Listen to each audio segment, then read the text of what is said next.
India TV YouTube channel को subscribe करें और बेल आइकन दबाएं।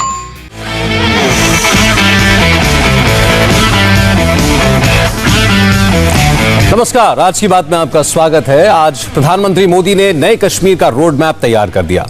प्रधानमंत्री मोदी कश्मीर के साथ दिल्ली की दूरी और दिल की दूरी दोनों मिटाना चाहते हैं, इसलिए नए कश्मीर में जल्द चुनाव भी कराना चाहते हैं। कश्मीर में नई सरकार भी बनेगी और कश्मीर को नई पॉलिटिकल लीडरशिप भी मिलेगी, लेकिन इस पूरी प्रोसेस का रास्ता डिलिमिटेशन से होकर गुजरता है। कश्मीर को लेकर आज प्रधानमंत्री के साथ जो मीटिंग हुई, उसका मेन फोकस डिलिमिटेशन ही था। बैठक में कहा गया कि पहले परिसमन की प्रक्रिया पूरी होगी, उसके बाद चुनाव होगा। दरअसल आर्टिकल 370 के हटाए जाने के बाद आज पहली बार प्रधानमंत्री नरेंद्र मोदी ने दिल्ली में कश्मीरी लीडर्स के साथ मीटिंग की। आज प्रधानमंत्री नरेंद्र मोदी के साथ यह टू वे डायलॉग था। हर लीडर के सामने टॉकबैक था और सबने अपनी अपनी बात खुलकर रखी। किसी ने स्टेटहुड की बात की, किसी ने चुनाव कराने की बात कही, तो महबूबा मुफ्ती ने 370 और 35A का मुद्दा भी उठाया। प्रधानमंत्री ने सबकी बात सुनी और फिर अपने दिल की बात रखी, खुलकर बात की। प्रधानमंत्री ने कहा, जम्मू कश्मीर में लोकतंत्र को ग्रास रूट लेवल तक ले जाने के लिए सबको मिलकर काम करना होगा। जम्मू कश्मीर में डेवलपमेंट के लिए इस वक्त सबसे जरूरी है सबकी साझेदारी हो, जन भागीदारी का माहौल बनाए रखा जाए। जहां तक चुनाव की बात है तो इस पर प्रधानमंत्री ने कहा कि जम्मू कश्मीर में पंचायती राज से लेकर लोकल बॉडी इलेक्शन के चुनाव हो चुके हैं और अच्छे माहौल में हुए हैं। और जहां तक विधानसभा चुनाव की बात है तो उसके लिए सबको मिलकर चलना होगा। इसके लिए डिलिमिटेशन की प्रोसेस को तेजी से पूरा करना होगा ताकि जम्मू कश्मीर के लोगों की एस्पिरेशंस पूरी की जा सके। आपको बता दूं कि इस बैठक में फारूक अब्दुल्ला, उमर अब्दुल्ला, महबूबा मुफ्ती सबने शिरकत की। सज्जाद लोन आए, मोहम्मद यूसुफ तारिगामी, अल्ताफ बुखारी और मुजफ्फर हुसैन बेग भी मौजूद थे। इनके अलावा कांग्रेस की तरफ से गुलाम नबी आजाद, गुलाम अहमद मीर, ताराचंद आए। बीजेपी की तरफ से कविंद्र गुप्ता, निर्मल सिंह और रविंद्र रैना शामिल हुए। पैंथर्स पार्टी के भीम सिंह मीटिंग का हिस्सा बने। अब किस पार्टी ने क्या मांग की, प्रधानमंत्री के सामने क्या बात रखी, ये आपको बताते हैं। सबसे पहले आपको महबूबा मुफ्ती की बात सुनाना चाहता हूं, क्योंकि आज महबूबा मुफ्ती ने एक बार फिर कश्मीर के मुद्दे पर पाकिस्तान से बात करने की वकालत की। महबूबा मुफ्ती ने कहा कि जिस तरह सीज फायर हुआ उससे जम्मू कश्मीर के लोगों को सुकून मिला, और अगर जम्मू कश्मीर के लोगों को सुकून मिलता है तो पाकिस्तान से बात जरूर करनी चाहिए। मैंने उनको कॉम्प्लीमेंट किया, आपने पाकिस्तान से बात की, सीज फायर कराया, बहुत अच्छी बात है। इन्फिल्ट्रेशन कम हुई, बहुत अच्छी बात है। अब अगर जम्मू कश्मीर के लोगों को सुकून मिलता है, आराम मिलता है, उसके लिए अगर आपको पाकिस्तान से फिर बात करनी चाहिए। और जो ट्रेड जम्मू कश्मीर, चाहे रावलाकोट का हो, चाहे वो मुजफ्फराबाद रोड का, उड़ी मुजफ्फराबाद हो, जो ट्रेड हमारा रुक गया है उसको चालू करने के लिए भी पाकिस्तान के साथ बात करनी चाहिए, क्योंकि उसमें काफ़ी लोगों का रोजगार है। और जम्मू कश्मीर में जो सख्ती है, जो पकड़ दकड़ है, जो मारपीट का माहौल है, जिस तरह से भी बात की नहीं होती है तो उसको UAPA लगाया जाता है। अभी कोई सांस ले नहीं पाता है। ये सख्ती बंद होनी चाहिए और जो जेलों में प्रिजनर्स हैं उनको रिलीज किया जाना चाहिए। खासकर मैंने ये कहा कि जम्मू कश्मीर के लोग बहुत मुसीबत में हैं, बहुत तंग आ गए हैं, उनके लिए सांस लेना मुश्किल हो गया है। अगर जोर से सांस भी लेते हैं, पकड़ के लेके उनको जेल में डाला जाता है। इसके बाद पीडीपी की चीफ ने वही बातें की जो वो कहने आई थी। उन्होंने 370 की बात की, 35A की बात की। महबूबा मुफ्ती ने कहा कि इन दोनों मसलों पर कोई कॉम्प्रोमाइज नहीं करेंगे। 370 हमें पाकिस्तान से नहीं मिला था, ये हिंदुस्तान की सरकार ने दिया था। इससे जम्मू कश्मीर के लोगों की एक स्पेशल आइडेंटिटी बनती थी, इसलिए ये तो वापस मिलना ही चाहिए और इसके लिए हम संघर्ष करते रहेंगे, चाहे कितना ही इंतजार क्यों ना करना पड़े। देखिए, बहुत ही अच्छे माहौल में बात हुई। मैंने जम्मू कश्मीर के हवाले से बात की। जो जम्मू कश्मीर के लोग इस वक्त कई तरह की मुसीबतें सह रहे हैं, बहुत मुश्किल में हैं, बहुत तकलीफ में है। जम्मू कश्मीर के लोग 2019 5 अगस्त के बाद गुस्से में हैं, नाराज हैं, जज्बाती तौर टूट गए हैं, बड़ा ह्यूमिलिएटेड फील करते हैं। मैंने उनको कहा कि जम्मू कश्मीर में जो 5 अगस्त 2019 को जिस अनकॉन्स्टिट्यूशनल और इलीगल और इमोरल तरीके से 370 को हटाया गया, ये जम्मू कश्मीर के लोगों को कबूल नहीं है। जिस तरह से बीजेपी ने 70 साल स्ट्रगल किया 370 को हटाने के लिए, जो इलीगली हटाया गया, अनकॉन्स्टिट्यूशनली हटाया गया। हमारी जमात, जम्मू कश्मीर के लोग कॉन्स्टिट्यूशनली, डेमोक्रेटिकली, पीसफुली स्ट्रगल करेंगे, चाहे महीने लग जाए या साल लग जाए। हम जम्मू कश्मीर में 370 बहाल करेंगे, क्योंकि ये हमारे आइडेंटिटी की बात है। ये हमें पाकिस्तान से नहीं मिला था, ये हमारे मुल्क हिंदुस्तान ने, जवाहरलाल नेहरू ने, सरदार वल्लभ भाई पटेल ने खुद हमको दिया था। और जो जम्मू कश्मीर की आइडेंटिटी है, हमारे जॉब से, हमारी लैंड है, हमारा डोमिसाइल है, ये सारा सिक्योर करता है। इसमें कोई कॉम्प्रोमाइज नहीं होगा। जो रिपील हुआ, आप चाहते हैं क्या कि वो दोबारा फिर से? मैंने बिल्कुल कहा उनको, मैंने कहा कि आपका एजेंडा था इसको हटाना, मगर अगर आपको हटाना था तो जम्मू कश्मीर की असेंबली को बुला के तब हटाना चाहिए था। इस तरह इलीगली और अनकॉन्स्टिट्यूशनली हटाने का कोई हक नहीं था। आपने इसको इलीगली हटाया, हम कॉन्स्टिट्यूशनली और लीगली इसको रेस्टोर करना चाहते हैं। आपको फिर बता दें कि महबूबा मुफ्ती, फारूक अब्दुल्ला की पार्टी समेत 6 दलों ने मिलकर एक गुपकार अलायंस बनाया है और इस अलायंस का मकसद ही आर्टिकल 370 को रिस्टोर करने को लेकर है। आज उमर अब्दुल्ला भी बैठक के बाद मीडिया के सामने आए, प्रधानमंत्री के साथ हुई मीटिंग की डिटेल्स शेयर की। उमर अब्दुल्ला ने कहा कि जहां तक 370 खत्म किए जाने की बात है तो वो इससे तो सहमत नहीं है, लेकिन चूंकि अब फैसला हो चुका है और मामला कोर्ट में है तो कोर्ट में ही लड़ाई लड़ेंगे। उमर अब्दुल्ला ने कहा कि जहां तक जम्मू कश्मीर के लोगों की बात है तो अब जरूरी है कि उनका दिल जीता जाए और इसके लिए जरूरी है कि जम्मू कश्मीर को पूर्ण राज्य का दर्जा वापस दिया जाए। हमने तो अपनी पार्टी की तरफ से वज़ीर आज़म साहब को और सबको कहा कि जहाँ तक 5 अगस्त 2019 का फैसला है या जो किया गया, हम उसके साथ नहीं हैं, हम उससे सहमत नहीं हैं, हम उसको कबूल करने के लिए तैयार नहीं हैं। लेकिन उसकी मुखालफत में हम कानून को अपने हाथ में भी लेने के लिए तैयार नहीं हैं।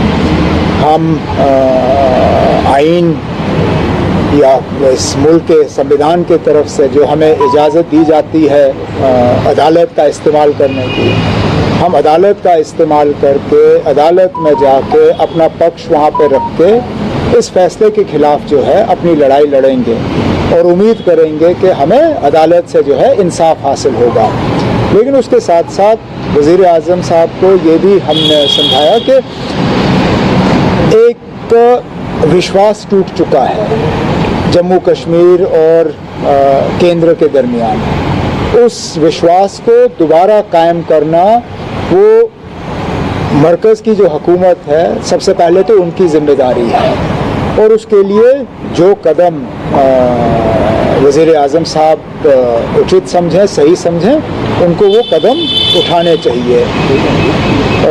वज़ीर आज़म साहब ने बात बिल्कुल मतलब एक अच्छे माहौल में सुना और ऐसे फैसले जो लिए गए जो जम्मू कश्मीर के बिल्कुल हित में नहीं हैं, उनको रिवर्स करना बहुत ज़रूरी है। एक तो जो जम्मू कश्मीर को यूनियन टेरिटरी का दर्जा दिया गया, वो यूनियन टेरिटरी जो है वो वहाँ, चाहे वो जम्मू के लोग हों चाहे वो कश्मीर के लोग हों, वो इस यूनियन टेरिटरी को बिल्कुल नहीं पसंद करते। वो चाहते हैं कि फौरी तौर जम्मू कश्मीर को दोबारा रियासत का दर्जा दिया जाए और पूरी तरह से रियासत का दर्जा दिया जाए। गृह मंत्री साहब ने भी और वज़ीर आज़म साहब ने दोनों ने कहा कि स्टेटहुड रिस्टोर करना और जल्द से जल्द चुनाव करना, वो चाहते हैं कि दोनों चीज़ों पे बहुत जल्दी जो है कार्रवाई शुरू हो।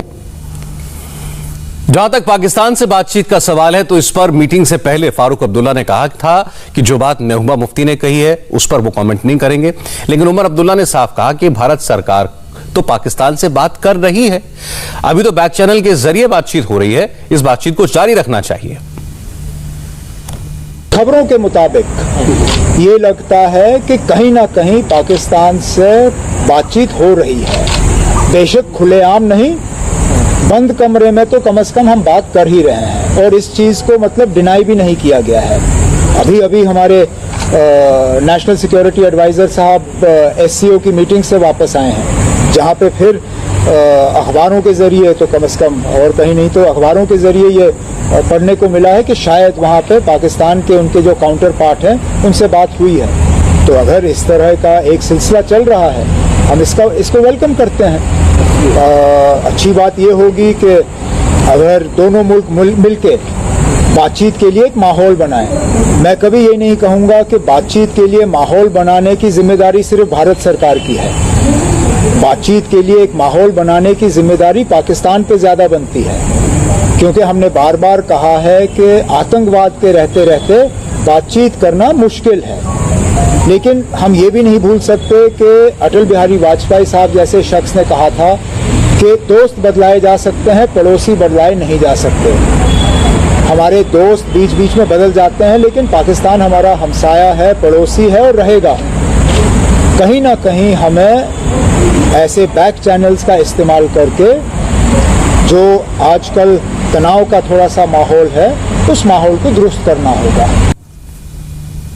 आर्टिकल 370 की लाइन पर आज यूसुफ तारिक आमी भी बोले। उन्होंने महबूबा मुफ्ती की बात को सपोर्ट किया, कहा कि अगर सरकार को आर्टिकल 370 हटाने का फैसला लेना ही था तो एक बार कश्मीरी लीडर से पूछ लेते।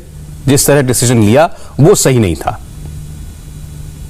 जब आपने फैसला ले लिया था कि ऐसा करना है, जो आईन में दर्ज बातें हैं, हुकूक है, उनके बारे में आपने तब्दीली लानी है, तो ऐसे बड़े फैसलों के बारे में हमें भी एतमाद में लेना चाहिए था। हमारी तजावीज़ भी, सजेशंस भी हमें पेश करने का मौका दिया जाना चाहिए था, जो नहीं किया गया। उसे हमें दुख हुआ, आवाम को, जनता को दुख हुआ।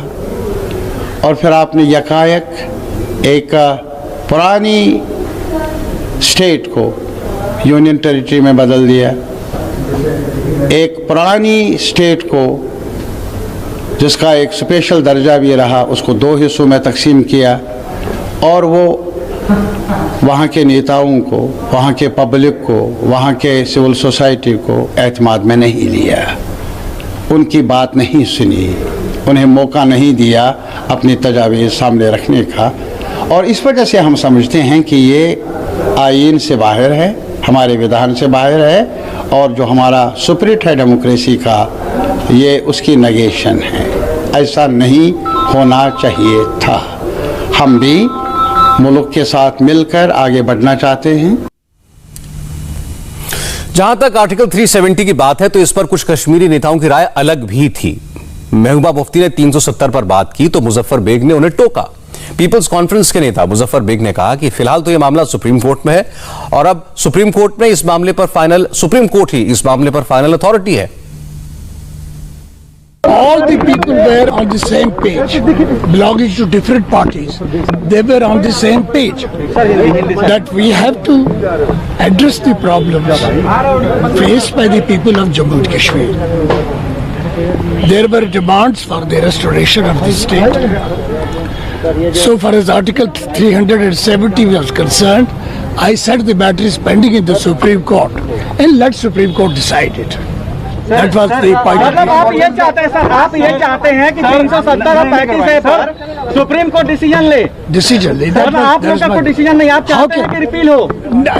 That's to be argued in the court. आप चाहते हैं कि रिपील हो। It would be a contempt of court. धारा 370 और धारा 35A को रिस्टोर किया जाए, इस बात की मांग रखी आप लोगों ने? मैंने मांग सिर्फ नहीं रखी, लेकिन ये पॉइंट आउट किया कि आर्टिकल 370 के क्लास 3 में लिखा है कि ये आर्टिकल खत्म अगर करने का फैसला हो, वो जम्मू कश्मीर की कॉन्स्टिट्यूंट असेंबली की मर्जी से होना चाहिए। और जम्मू कश्मीर की कॉन्स्टिट्यूंट असेंबली ने 1956 में कहा कि ये कंटिन्यू करना है। महबूबा मुफ्ती चाहती हैं पाकिस्तान से बात हो। उमर अब्दुल्ला कहते हैं जब पड़ोसी बदले नहीं जा सकते तो बातचीत से ही मसले का हल करना होगा। लेकिन आज मीटिंग में शामिल हुए जम्मू कश्मीर बीजेपी के चीफ रविंद्र रैना ने इन लीडर्स को जवाब दिया और कहा कि जहां तक पाकिस्तान से बातचीत का सवाल है तो बंदूक और बातचीत एक साथ नहीं हो सकते। दिल्ली की दूरी और दिलों की दूरी हम सबको मिलकर दूर करनी है। प्रधानमंत्री जी ने कहा कि जम्मू कश्मीर उनके दिल में बसता है और जम्मू कश्मीर का हर एक नागरिक उनके परिवार के सदस्य जैसा है और जम्मू कश्मीर की भलाई के लिए हर वह कार्य वो करेंगे जो करना बहुत जरूरी है। लेकिन महबूबा जी ने तो सुना है अंदर पाकिस्तान का मुद्दा उठा दिया फिर से। देखिए, प्रधानमंत्री जी ने सबकी बात सुनी है और माननीय प्रधानमंत्री जी ने सभी नेताओं से यह आह्वान किया है कि हम सबको आतंकवाद, अलगाववाद और पाकिस्तान की मानसिकता को खत्म करना पड़ेगा और तभी जम्मू कश्मीर का भला हो सकता है। पॉलिटिकल प्रोसेस करते हैं। डिलिमिटेशन कमीशन जैसे ही परिसीमन आयोग जम्मू कश्मीर के संदर्भ में अपनी रिपोर्ट सबमिट करेगा, उसके बाद जम्मू कश्मीर के अंदर जब विधानसभा की सीटों का गठन हो जाएगा, उसके तुरंत बाद जम्मू कश्मीर के अंदर विधानसभा के चुनाव होंगे। लेकिन महबूबा मुफ्ती तो अभी भी पाकिस्तान कर रही है। महबूबा मुफ्ती तो गोली और बोली एक साथ नहीं चल सकते, बातचीत और बंदूक कभी साथ साथ नहीं चल सकती है। प्रधानमंत्री के साथ आज हुई मीटिंग में गुपकार अलायंस के लीडर्स का कहना था कि अगर कश्मीर में पॉलिटिकल प्रोसेस शुरू होता है, चुनावी गतिविधियां तेज होती हैं, तो उन्हें इससे कोई दिक्कत नहीं है, ऐसा होना चाहिए। जहां तक डिलिमिटेशन का सवाल है, परिसीमन की बात है, तो यह चुनाव के बाद किया जा सकता है, लेकिन सरकार ने बिल्कुल साफ रुख उनके सामने रखा। जम्मू कश्मीर में विधानसभा चुनाव से पहले डिलिमिटेशन की प्रोसेस पूरा होना जरूरी है और इस पर काम पहले से चल रहा है।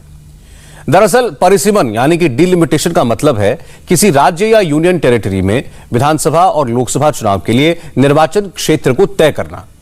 इस प्रोसेस में लोकसभा या विधानसभा की सीटों की सीमाओं का पुनर्निर्धारण किया जाता है।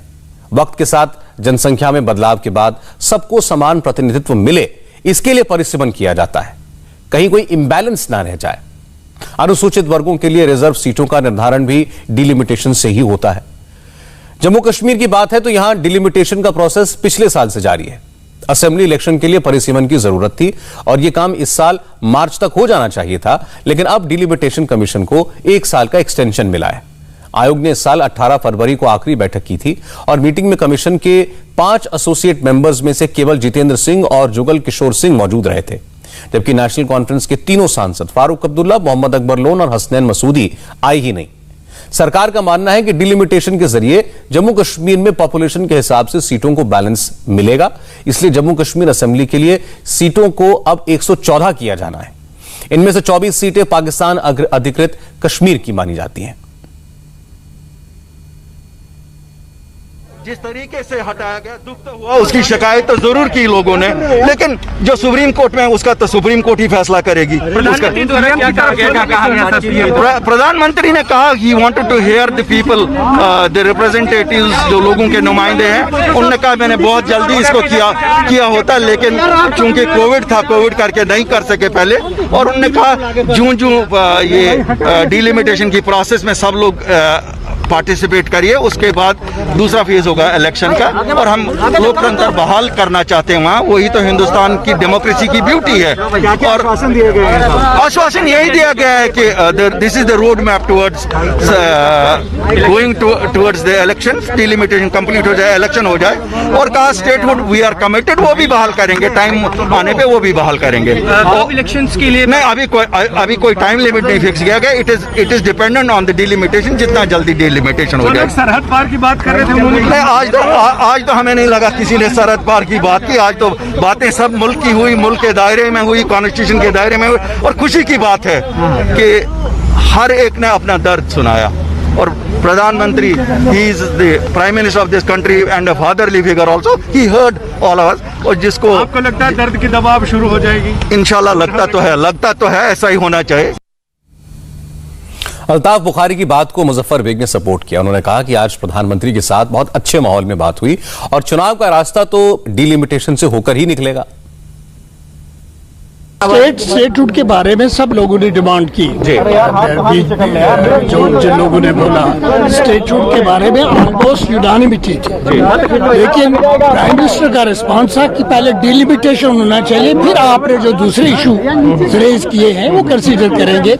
लेकिन डायरेक्टली प्राइम मिनिस्टर ने स्टेटहुड के बारे में कुछ नहीं कहा, कुछ भी नहीं बोला। सिर्फ ये कहा कि पहले डिलिमिटेशन होना चाहिए, फिर दूसरे मुद्दे जो हैं उनको एड्रेस किया। चुनाव को लेकर कुछ कहा उन्होंने? कब तक चुनाव की संभावना? डिलिमिटेशन होने के बाद, क्योंकि डिलिमिटेशन कमीशन ऑटोनोमस बॉडी है, जब डिलिमिटेशन हो जाएगी फिर they will decide when to hold the election। 2 साल के बाद लगभग आप लोग गए थे प्रधानमंत्री से मिलने के लिए, कैसी मुलाकात रही? सेटिस्फैक्टरी रही? Very satisfactory, very friendly, people were very polite with each other there was complete unanimity on the issue of restoring peace in Jammu and Kashmir. There was no doubt about that, and that the people will work together despite political differences. परिसीमन यानी कि delimitation को लेकर national conference का रुख हालांकि अलग है।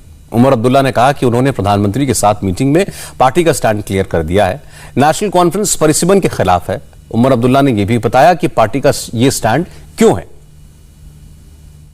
हमने तो कहा कि डिलिमिटेशन की कोई ज़रूरत नहीं थी, जबकि बाकी मुल्क में 2026 में डिलिमिटेशन होगा, तो जम्मू कश्मीर को क्यों अलहदा किया गया।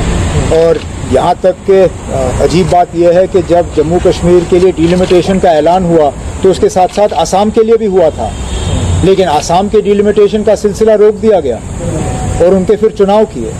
लेकिन जम्मू कश्मीर का जो डिलिमिटेशन का सिलसिला है उसको अभी भी चालू रखा है। तो हमने अपने तरफ से तो वज़ीर आज़म साहब से कहा है कि इसकी ज़रूरत नहीं है।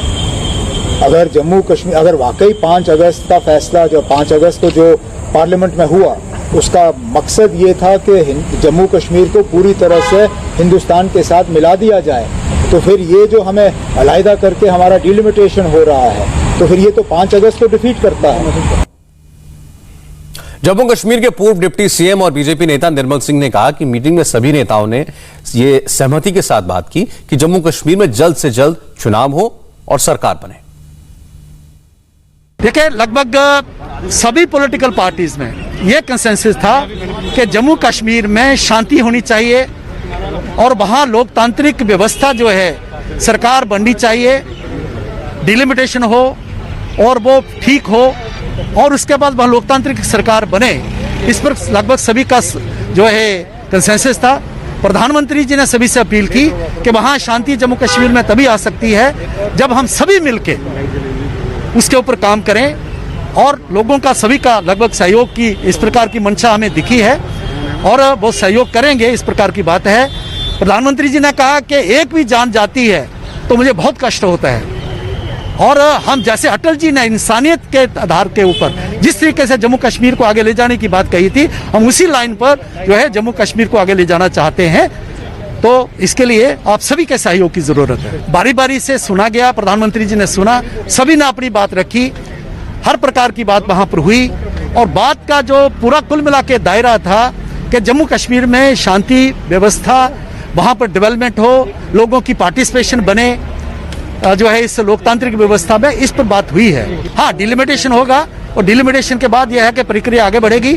डिलिमिटेशन कमीशन नीचे जाके सभी से चर्चा करेगा और चर्चा करने के बाद जो है वो चीजें आगे बढ़ेंगी। प्रधानमंत्री के साथ मीटिंग में कांग्रेस की तरफ से 3 नेता शामिल हुए। कांग्रेस के सीनियर लीडर और जम्मू कश्मीर के पूर्व मुख्यमंत्री गुलाम नबी आजाद, जम्मू कश्मीर कांग्रेस के अध्यक्ष गुलाम अहमद मीर और ताराचंद, ये उन 14 नेताओं में शामिल थे जिन्हें बुलाया गया था। गुलाम नबी आजाद ने कहा कि कांग्रेस की तरफ से प्राइम मिनिस्टर के सामने 5 पॉइंट्स रखे गए। बहुत सारी चीजें हमने बताई कि किस तरह से स्टेट डिसॉल्व हुई है, वो नहीं होनी चाहिए थी।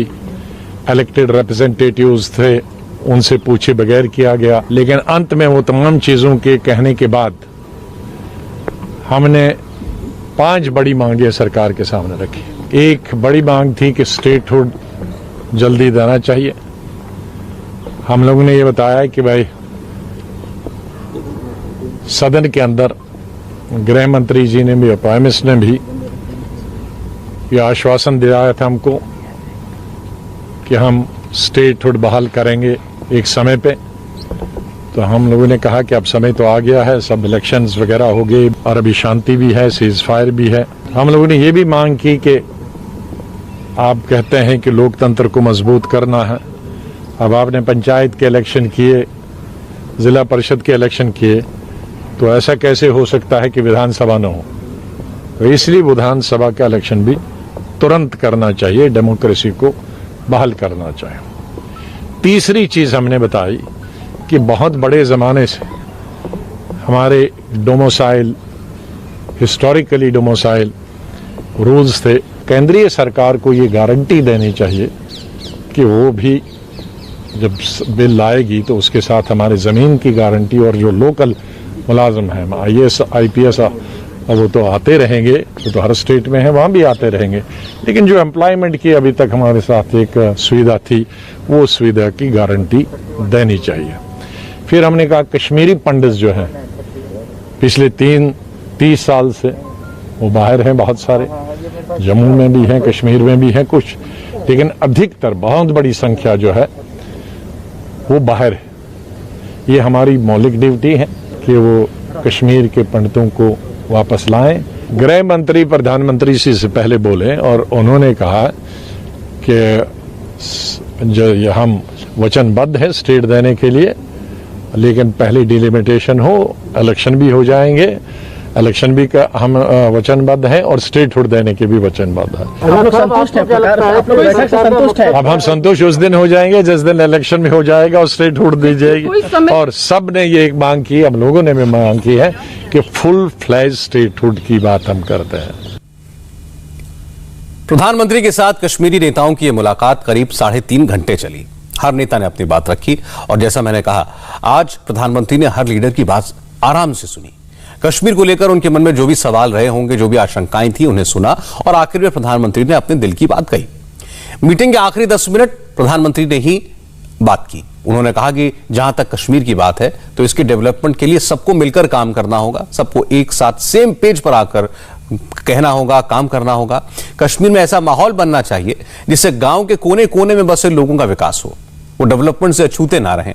और जहां तक चुनाव की बात है तो सरकार चाहती है कश्मीर में चुनाव हो, असेंबली इलेक्शन होंगे भी, लेकिन उससे पहले डीलिमिटेशन की प्रक्रिया को पूरा करना होगा। इस प्रोसेस के पूरा हो जाने के बाद चुनाव कराए जा सकेंगे। बैठक बहुत ही अच्छे वातावरण में हुई। सभी ने भारत के लोकतंत्र और भारत के संविधान के प्रति पूरी निष्ठा जताई। गृह मंत्री जी ने जम्मू कश्मीर की स्थिति, परिस्थिति और बेहतर होते हालात से सभी नेताओं को परिचित कराया। प्रधानमंत्री जी ने पूरी गंभीरता के साथ हर पक्ष, हर तर्क, हर सुझाव को सुना और उन्होंने इस बात को सराहा कि सभी जनप्रतिनिधियों ने खुले मन से अपनी अपनी बात रखी। प्रधानमंत्री जी ने बैठक में 2 बड़ी बातों पर विशेष जोर दिया। उन्होंने कहा, जम्मू कश्मीर में लोकतंत्र को ग्रास रूट तक ले जाने के लिए हम सबको मिलकर काम करना होगा।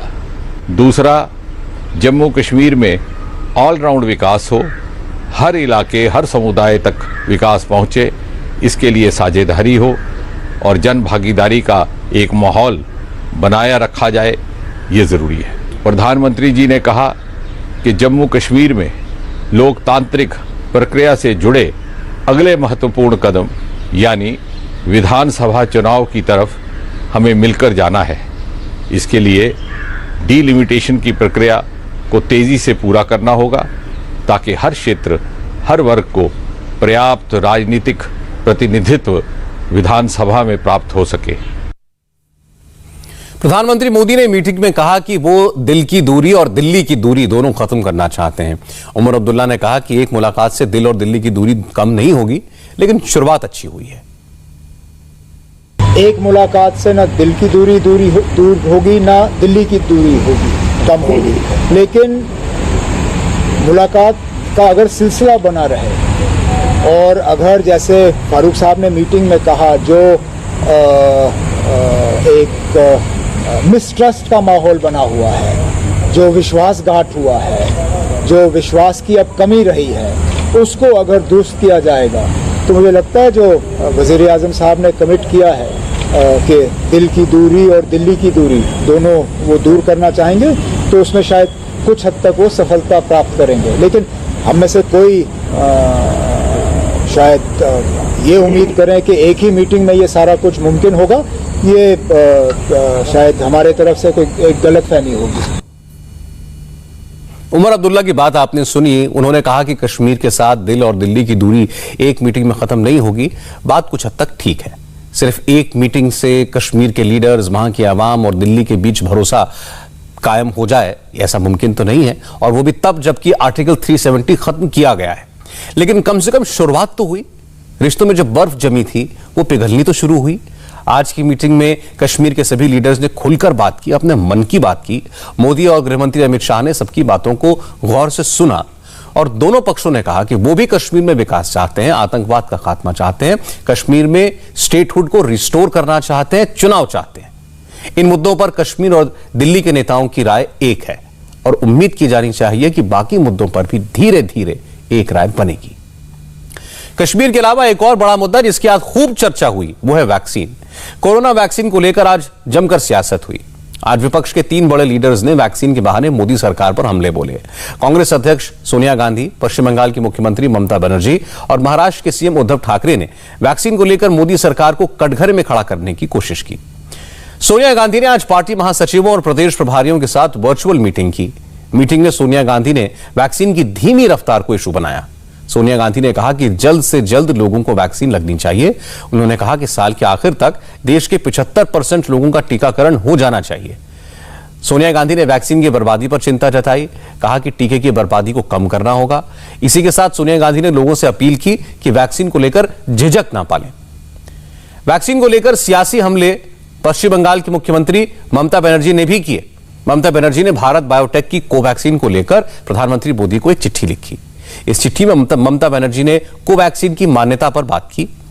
ममता ने अपनी चिट्ठी में लिखा कि कोवैक्सीन लगवाने वाले स्टूडेंट्स को काफी दिक्कतें हो रही हैं। ममता ने प्रधानमंत्री से इस मामले में दखल देने को कहा। ममता ने कहा कि विश्व स्वास्थ्य संगठन से कोवैक्सीन को मान्यता दिलाएं। ফলে যারা কোভ্যাক্সিন নিয়েছে এটা ওয়ার্ল্ড হেলথ অর্গানাইজেশনের অ্যাপ্রুভ না থাকার ফলে অনেক বিদেশে যারা পড়াশোনা করতে যায় বা বিভিন্ন কাজে যাচ্ছে তারা যেতে পারছে না। তারা যখনই কোভ্যাক্সিনের সার্টিফিকেটটা দেখাচ্ছে সেটা অথেন্টিকেট হচ্ছে না, সেটা অ্যালাউ করা হচ্ছে না। ফলে অনেক ছাত্রছাত্রীরা আজকে তারা বিদেশে যেতে পারছে না পড়াশোনার জন্য এবং তারা বিদেশে পড়াশোনা শুধু তো নয়, পড়াশোনা, শিল্প, ব্যবসা, বিভিন্ন কাজে, কালচার, বিভিন্ন কাজে তাদের যেতে হয়, সুতরাং তারা যেতে পারছে না। তাই এটা ইমিডিয়েট আমি প্রধানমন্ত্রীকে লিখেছি যে সারা দেশের ছাত্র যুবরা এটা কিন্তু ফেস করছে, not only students and youth, the other commoners also. সেই জন্য ইন্ডাস্ট্রি থেকে শুরু করে বিজনেস থেকে শুরু করে সব জায়গায় সেই জন্য আমরা এটা বলেছি ইমিডিয়েট আর্লি ইন্টারভেনশন, যাতে ওয়ার্ল্ড হেলথ অর্গানাইজেশন এটাকে অ্যাপ্রুভ করে। कोरोना महामारी को लेकर आज महाराष्ट्र के मुख्यमंत्री उद्धव ठाकरे ने भी एक मीटिंग की। इस मीटिंग में उद्धव ठाकरे ने वैक्सीन को लेकर इशारों में केंद्र सरकार को घेरा। उद्धव ठाकरे ने कहा महाराष्ट्र की क्षमता एक दिन में 10 लाख लोगों को वैक्सीन लगाने की है, लेकिन राज्य को वैक्सीन की सप्लाई सीमित मात्रा में हो रही है। हमारा रोज का आंकड़ा निश्चित तौर पर एक कंसिस्टेंटली 6 लाख, 5 लाख, 5.5 लाख ऐसा हो रहा है और हम पहले से दावा करते आए हैं कि 10 लाख वैक्सीनेशन हम हर रोज कर सकते हैं, लेकिन अगर पर्याप्त मात्रा में अगर वैक्सीन मिलता है तो हम ज़रूर उसमें ये करेंगे। तो हमारी कोई केंद्र शासन से शिकायत नहीं है, लेकिन एक ही मांग रहेगी कि और ज़्यादा वैक्सीन अगर दिया तो जल्द से जल्द हम महाराष्ट्र में वैक्सीनेशन कर पाएंगे, उसको गति दे पाएंगे। वैक्सीन को लेकर विपक्षी पार्टियों के नेता पॉलिटिक्स तब कर रहे हैं जब पिछले 4 दिन में देश भर में वैक्सीन की 2.5 करोड़ से ज्यादा डोज लगाई जा चुकी हैं। 4 दिन में 2.5 करोड़। आज पूरे देश में कोरोना वैक्सीन की 58,21,178 डोज लगी। 21 जून को देश में वैक्सीन के रिकॉर्ड 88,09,000 डोज लगाई गई थी। कल यानी कि 23 जून को 64,89,599 डोज लगी थी और पूरे देश में अब तक वैक्सीन के 30,16,26,000 से ज्यादा डोज लगाए जा चुके हैं। देश ने कोरोना की दूसरी लहर से करीब मुक्ति पा ली है, उसको काबू में कर लिया है, लेकिन खतरा अभी टला नहीं है। अब डेल्टा प्लस नाम का नया वेरिएंट चिंता का कारण बनता जा रहा है, जिसके लिए 3 राज्यों को अलर्ट जारी कर दिया गया है। जिस तरह केंद्र सरकार और राज्य सरकारों ने पिछले 3 दिनों में वैक्सीनेशन का रिकॉर्ड बनाया, इसी तरह एक टीम इंडिया की तरह सभी सरकारें काम करें तो कोरोना के हर खतरे से हम बच पाएंगे। अब बात पंजाब में कांग्रेस के नए झगड़े की। 2 विधायकों के बच्चों को सरकारी नौकरी दिए जाने के इशू पर पंजाब कांग्रेस के नेता आमने सामने आ गए। पंजाब की कैप्टन अमरिंदर सरकार ने कांग्रेस के 2 विधायकों फतेह जंग बाजवा और राकेश पांडे के बच्चों को अनुकंपा के आधार पर सरकारी नौकरी दी थी। लेकिन कैप्टन सरकार के इस फैसले पर अकाली दल के साथ साथ कांग्रेस के कई नेताओं और मंत्रियों ने सवाल उठा दिए। सरकार के फैसले पर विवाद हुआ। विधायक फतेहजंग बाजवा और उनके बेटे अर्जुन बाजवा मीडिया के सामने आए। बाजवा परिवार ने सरकार के द्वारा दी गई नौकरी लेने से मना कर दिया। इस मौके पर विधायक फतेहजंग बाजवा ने पंजाब कांग्रेस अध्यक्ष सुनील जाखड़, कैप्टन सरकार मंत्री तृप्त सिंह बाजवा पर बड़े सवाल खड़े किए। इन दोनों ने विधायकों के बच्चों को सरकारी नौकरी देने का विरोध किया था। फतेहजंग बाजवा ने कहा कि उनके परिवार ने सरकारी नौकरी लेने से मना करके एक स्टैंड लिया है। अब बारी कांग्रेस के उन नेताओं की है जो अब तक सवाल खड़े कर रहे थे। वो तो एक अलग चैप्टर सी, पॉलिटिकल साडे ओपोनेंट सी, उन्हें कहता सानू उस गल दा क्योंकि उन्हां दा हक बनदा है, डेमोक्रेसी है। उन्होंने क्वेश्चन किया, उसका जवाब देता। जेडे साडे भरा सी अर्जन ने ते अज प्रेसिडेंट सैट करता अपनी नौकरी दे के। मैं इन्हां मिनिस्टर्स नूं तृप्त रजिंदर सिंह जी बाजवा, जिन्हां दा बेटा जिला परिषद गुरदासपुर दा चेयरमैन है, सुख सरकारिया साहब जिन्हां दा भतीजा जिला परिषद अमृतसर दा चेयरमैन है, सुनील जाखड़ साहब जिहड़े साडे पीसीसी दे प्रधान ने, उन्हां दा भतीजा अजय वीर सिंह पंजाब फार्मर कमीशन दा चेयरमैन है। ओ प्रेसिडेंट नूं फॉलो करनगे? असीं सैट करता है प्रेसिडेंट। इस मौके पर कांग्रेस विधायक फतेहजंग बाजवा के बेटे अर्जुन बाजवा ने कहा कि उनके दादा सतनाम सिंह बाजवा ने पंजाब और पार्टी के लिए अपनी जान दे दी थी। वो पंजाब और पार्टी के लिए ऐसी 100 नौकरियों को कुर्बान कर सकते हैं। शर्म आउंदी है मैनू कि अज साडी राजनीति पंजाब दी किस लैवल ते पहुंच गई है भी किसी दी सैक्रीफाइस दे उत्ते कई राजनीतिक लोग अपनी सियासी रोटियां सेक रहे ने। So keeping all this in mind, me, my father, my mother, my elder brother Kanwar and my sister Sukhmani, we all sat together and we have taken a collective decision within our family that we will not be saying yes and accepting this job. जिथे साडे दादा जी ने अपनी life party वास्ते पंजाब दे piece वास्ते sacrifice करती, तो ये नौकरी दा बहुत छोटी चीज़ है। इहो जिहियां नौकरियां मैं 100 वारी वारन नूं तैयार हाँ। हालांकि सरकारी नौकरी के मामले को अकाली दल ने बड़ा इशू बना दिया है। अकाली दल के नेता विक्रमजीत सिंह मजीठिया ने कैप्टन सरकार पर अपने चहेतों को सरकारी नौकरियां रेवड़ियों की तरह बांटने का आरोप लगाया। मजीठिया ने कहा कि सरकार को उन किसान परिवारों को नौकरी देनी चाहिए जिन्होंने फसल खराब होने के बाद आत्महत्या की। मजीठिया ने कहा सरकार को उन किसानों के परिवारों को नौकरी देनी चाहिए जो दिल्ली के बॉर्डर पर आंदोलन के दौरान मारे गए। बेनिफिट अगर देना है, श्रोमणी अकाली दल की पहली मांग है जो 2000 किसान खुदकुशी कर गए हैं किसानी कर्जे करके, और जिनके साथ इनका चोन मैनिफेस्टो राहुल गांधी का वायदा सी उसनू दिओ। उस तो बाद 400 तो वध किसान जेड़ा बार्डरां ते बैठे सिंगू टिकरी च शहीद हो गया, उन्हां दे परिवारां नू दिओ नौकरी। कच्चे मुलाजमां नू पक्के करन दा पहली कैबिनेट च वायदा सी, उन्हां नू पक्के कर दिओ। जेड़े ओलंपिक्स च खेडां च मैडल जिते है या पैरा ओलंपिक खिडारी ने, उन्होंने नौकरी दिओ। ते श्रोमणी अकाली दल की लिस्ट समझो मंजूर हो गई है, मगर उन्होंने देना तो किथे है? आज कले जा अब बाजवा दे मुंडे नूं मिल जू, जाओ बेअंत सिंह बोचड़ दे मुंडे पोतरे नूं मिल जू, होर किहनूं मिलनी है? जब विवाद बढ़ा, विपक्षी दलों ने आरोप लगाने शुरू किए। विधायक के बेटे को सरकारी नौकरी देने के मामले में घेरा तो कैप्टन अमरिंदर ने मामले को डाइल्यूट करने की कोशिश की, लेकिन इससे पैरा एथलीट्स का गुस्सा कम नहीं हुआ। पंजाब के दर्जनों पैरा ओलंपिक एथलीट्स अपने स्टेट अवार्ड्स और मेडल लेकर सीएम हाउस के सामने पहुंचे और सरकार से मांग की कि अगर उन्हें सरकारी नौकरी देने का वादा पूरा नहीं कर सकते तो फिर सरकार उनसे ये तमाम स्टेट अवार्ड्स और मेडल वापस ले ले। हालांकि आज जब ये खिलाड़ी सीएम से मिलने की मांग कर रहे थे तो पुलिस ने उन्हें बाहर रोक लिया। इसे लेकर जमकर हंगामा हुआ।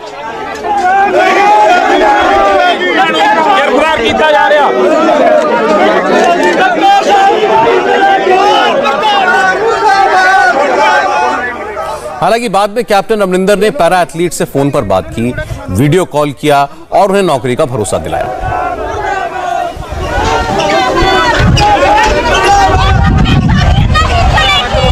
हेलो हेलो आसानी morning sir. Morning sir para sports से सारे प्लेयर आए मैं उन्होंने किसी नाल करा दो, मैं दसदा उन्होंने ये तो असी स्पोर्ट्स मिनिस्टर को कह चुके हैं एंड दे आर एक अगले कैबिनेट ਦੇ ਵਿੱਚ ਲੈ ਕੇ ਆ ਰਿਹਾ ਸਪੋਰਟਸ ਮਿਨਿਸਟਰ। हाँ बेटा ਤੁਸੀਂ ਸਤਿ ਸ਼੍ਰੀ ਅਕਾਲ बेटा, ਤੁਹਾਡੇ ਜਿਹੜੀ ਪ੍ਰੋਬਲਮਸ ਨੇ वी हैव ऑलरेडी डिस्कस ਅਸੀਂ डिस्कस कर चुके हैं और सोडी साहब ਇਹਨੂੰ ਅਗਲੀ ਕੈਬਨਿਟ ਦੇ ਵਿੱਚ ਲੈ ਕੇ ਆ ਰਹੇ ਨੇ, ਤਾਂ ਅਸੀਂ ਪਹਿਲਾਂ ਹੀ ਪਾਲਿਸੀ ਬਣਾ ਰਹੇ ਹਾਂ ਤੁਹਾਡੀ।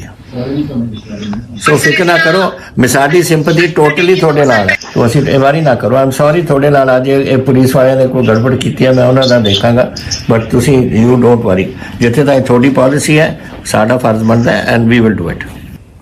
ਸਰ ਇਹਨਾਂ ਨੇ ਇੱਕ ਲਿਸਟ ਦਿੱਤੀ ਹੈ ਸਰ 13 ਜਿਹੜੇ ਪਲੇਅਰਸ ਆ ਜਿਨ੍ਹਾਂ ਨੇ ਮਹਾਰਾਜਾ ਰਣਜੀਤ ਸਿੰਘ ਵਾਡੀ ਤੇ ਇੰਟਰਨੈਸ਼ਨਲ ਪਲੇਅਰਸ ਨੇ ਸਰ। यू ਤੁਸੀਂ ਲਿਸਟ ਲੈ ਕੇ give me keep a copy for me और एक कॉपी सोडी साहब ਨੂੰ ਭੇਜ ਦਿਓ, ठीक है? हाँ जी, एंड दैट कैन वो सारा लिस्ट ਵਿੱਚ आ जाएगी सब कुछ। कैप्टन सरकार ने एक कांग्रेस विधायक के बेटे को सब इंस्पेक्टर और दूसरे विधायक के बेटे को नायब तहसीलदार बनाया था। पंजाब के कैबिनेट मंत्री के दामाद को एक्साइज विभाग में इंस्पेक्टर नियुक्त कर दिया था। विधायक के बेटों और मंत्री के दामाद को अफसर बनाने के प्रस्ताव को सिर्फ 3 मिनट में मंजूरी दे दी गई। इस फैसले का सरकार के 5 मंत्रियों और विपक्षी दलों ने कड़ा विरोध किया। यूपी में धर्मांतरण के मास्टरमाइंड मोहम्मद उमर गौतम पर आज एक बड़ा खुलासा हुआ। इसकी डिटेल इस ब्रेक के बाद। यूपी में धर्म परिवर्तन के मामले में रोज नए नए खुलासे हो रहे हैं। इस मामले में अरेस्ट किए गए मोहम्मद उमर गौतम और काजी जहांगीर आलम एटीएस के सामने सच कबूल ही रहे हैं। इसके साथ ही अब वो लोग भी सामने आ रहे हैं जिन्होंने कभी इनकी धर्मांतरण की हरकतों का विरोध किया। आज हम आपको यूपी के फतेहपुर की एक ऐसी टीचर से मिलवाने जा रहे हैं जिसने अपने यहां धर्मांतरण की कोशिशों का विरोध किया था। कल्पना सिंह नाम की इस टीचर के मुताबिक फरवरी 2020 में मोहम्मद उमर फतेहपुर आया था। उमर के साथ दिल्ली और मुंबई से आए करीब 20-25 मौलाना और थे। कल्पना सिंह फतेहपुर के एक बड़े स्कूल नूरुल हुदा में पढ़ाती हैं। उनके मुताबिक इस स्कूल में पहले से ही ऐसी एक्टिविटीज होती थीं जिसका वह विरोध करती थीं, जैसे कि मुस्लिम बच्चों के साथ हिंदू बच्चों को नमाज पढ़ाना, उर्दू और अरबी के शब्द सिखाना। कल्पना सिंह ने बताया कि जब उन्होंने इसका विरोध किया तो स्कूल के मालिक ने कहा कि उसके यहां तो ऐसे ही चलेगा। इस बीच फरवरी 2020 में मोहम्मद उमर गौतम 20-25 मौलानाओं के साथ फतेहपुर के नूरुल हुदा स्कूल में पहुंचा। इन लोगों ने हिंदू धर्म और देवताओं की बुराइयां की। इसके अगले महीने यानी मार्च 2020 में कल्पना सिंह ने स्कूल के मालिक और उसके बेटे के खिलाफ केस किया। स्कूल ने भी कल्पना को नौकरी से निकाला। कल्पना के मुताबिक पुलिस ने उसकी कोई मदद नहीं की। हाफिज जो है पढ़ाते हैं अपना यही अरबी उर्दू, तो सर मैंने थोड़ा कंजेक्शन किया था कि ये जो एलकेजी यूकेजी में टीचर है, मदर टीचर अना मैम, ये वहाँ पे बराबर मतलब बच्चों को नमाज सिखाती थी। तो मैंने थोड़ा कंजेक्शन किया था कि अगर आपको पढ़ाना है तो मुस्लिम बच्चों को पढ़ाइएगा, हमारे हिंदू बच्चों को अलग कर दीजिए क्लास में। तो इनको बहुत बुरा लगा, फिर इस वजह से इन्होंने बहुत ज्यादा मेरी बेइज्जती की। सन 2020 में फरवरी में सर आए थे कुछ मौलाना यहाँ पे 20 से 25 मौलाना थे सर। ये बम्बई के थे, कुछ दिल्ली के थे। तो उन्होंने हमको सुबह कॉल किया कि यहाँ पे कुछ गेस्ट आ रहे हैं, आप लोग आइएगा। तो सर हम लोग गए। फिर उसके बाद हमको मोटिवेट करने लगे थोड़ा सा बातों में अपने, कि हमारे धर्म में अगर मतलब कोई अपनाएगा, आप अपनाएंगे हमारे धर्म को तो आपको बहुत बेटर फील होगा, हम बहुत हेल्प करते हैं। और ये क्या कहते हैं, जैसे कि मतलब आप लोगों को अंधविश्वास में रखा गया है। तो कहें कि जैसे श्री एक व्यक्ति का राम नाम हो गया, साधारण व्यक्ति है उसका नाम राम हो गया, उसको लोग भगवान मानने लगे।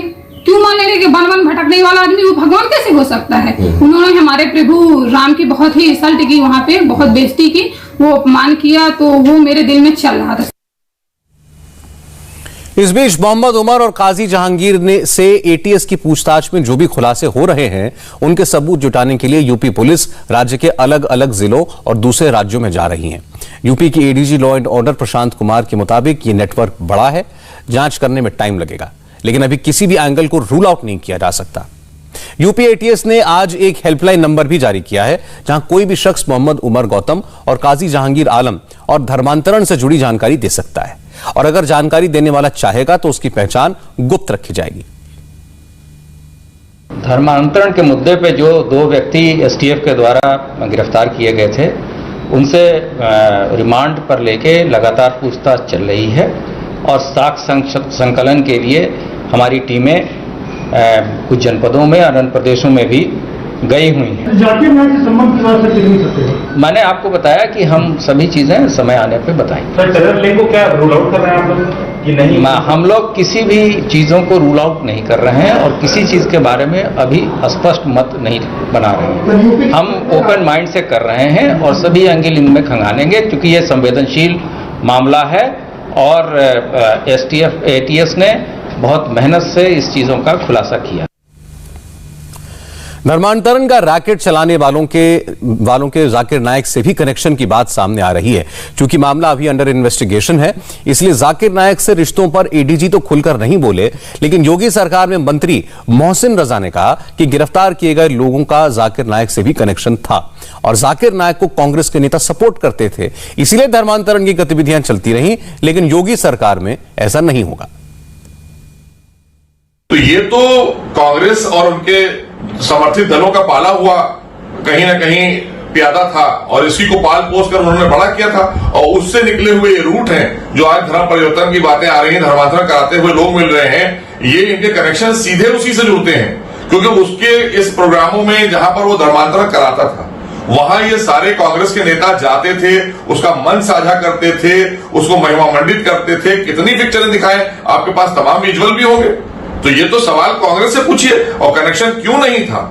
क्योंकि वो इन्हीं के संरक्षण में पल रहा था, धर्मांतरण करा रहा था और ये उसी से निकले हुए उसके जो और रूट हैं, ये उसके रूट्स का काम यहां हो रहा था उत्तर प्रदेश में। क्योंकि यहां आदरणीय योगी जी की सरकार है, यहां ये सब नहीं चल पाएगा।